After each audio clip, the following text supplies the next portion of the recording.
আসসালামু আলাইকুম। আমার ইলিশের টক ঝাল রেসিপিটা অনেকেই দেখতে চেয়েছেন, তো আজকে নিয়ে আসলাম ইলিশের টক ঝাল রেসিপি। এখানে নিয়ে আসলাম 6 পিস ইলিশ এবং তেঁতুলের টক, আর নিয়েছি পেঁয়াজ কাঁচামরিচ। আমি হাঁড়িতেই পেঁয়াজ কাঁচামরিচ নিয়ে নিয়েছি, যে হাঁড়িতে রান্না করব। তো প্রথমে আমি পেঁয়াজের মধ্যে লবণ দিয়ে দিলাম, যেহেতু আমি পেঁয়াজ মশলাটাকে সবার আগে মাখিয়ে নিব। তো এখানে কিছু রসুন বাটা দিয়ে দিলাম, খুবই সামান্য পরিমাণে রসুন বাটা দিব। আর দিব তেঁতুল। তেঁতুল খুবই অল্প পরিমাণে নিতে হবে, খুব বেশি নেওয়া যাবে না, তাহলে বেশি টক হয়ে যাবে। এমন ব্যালেন্সের তেঁতুল নিতে হবে যেটাতে খুব হালকা পরিমাণ টক হবে। ঝালটা ব্যালেন্স করে দিতে হবে, যেন সম পরিমাণে ঝাল থাকে। তো তেঁতুল দিয়ে আমি পেঁয়াজ মরিচটাকে কচলে নিলাম। এবার আমি এতে হলুদ, মরিচ গুঁড়ো, সামান্য জিরে গুঁড়ো দিয়ে মশলাটাকে আবার হাতে মেখে নিব।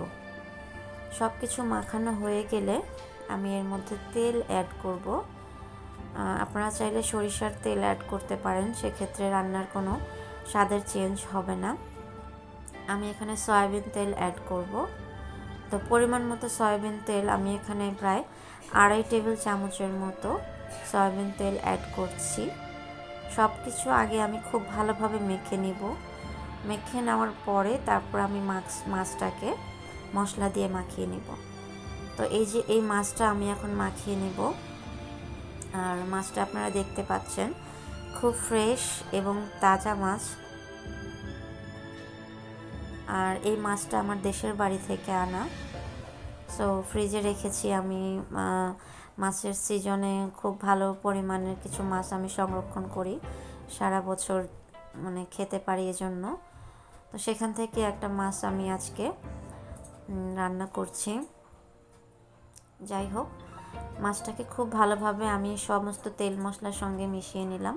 আর এই পর্যায়ে আমি সামান্য একটু চিনি অ্যাড করব, যেটা টক ঝালের ব্যালেন্সটাকে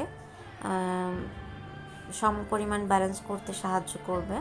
খুবই বেশি চিনি দেওয়া যাবে না, কারণ সেক্ষেত্রে আবার বেশি মিষ্টি হয়ে গেলে সেটা খেতে ভালো লাগবে না। টক, ঝাল এবং মিষ্টি, এই তিনটা পরিমাণ খুব ইকুয়াল ব্যালেন্স হতে হবে, সেক্ষেত্রে স্বাদটা পারফেক্ট আসবে।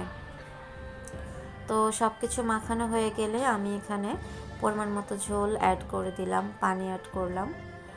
ঝোলটা আমি আপনাদেরকে একটু হাত দিয়ে দেখিয়ে দিচ্ছি, যে দেখুন একদমই মাখো মাখো একটা ঝোল দিয়ে দিলাম। কারণ ইলিশ মাছ কষানো বা রান্নায় খুব বেশি সময় লাগে না, খুব অল্প পরিমাণ পানিতেই রান্না হয়ে যায়।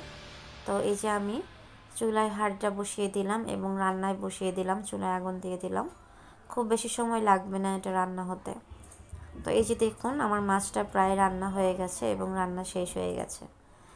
তো থ্যাঙ্কস ফর ওয়াচিং। সবাই ভালো থাকবেন, সুস্থ থাকবেন এবং দোয়া করবেন আমাদের জন্য। আর এভাবে ইলিশ রেসিপি ট্রাই করে দেখবেন, অবশ্যই গরম ভাতের সাথে কিংবা পোলাওয়ের সাথে খেতে ভালো লাগবে। আর কেমন লাগলো আপনারা খেয়েও আমাদেরকে জানাতে পারেন, কমেন্ট বক্সে জানাবেন আর কি রেসিপি আপনারা দেখতে চান।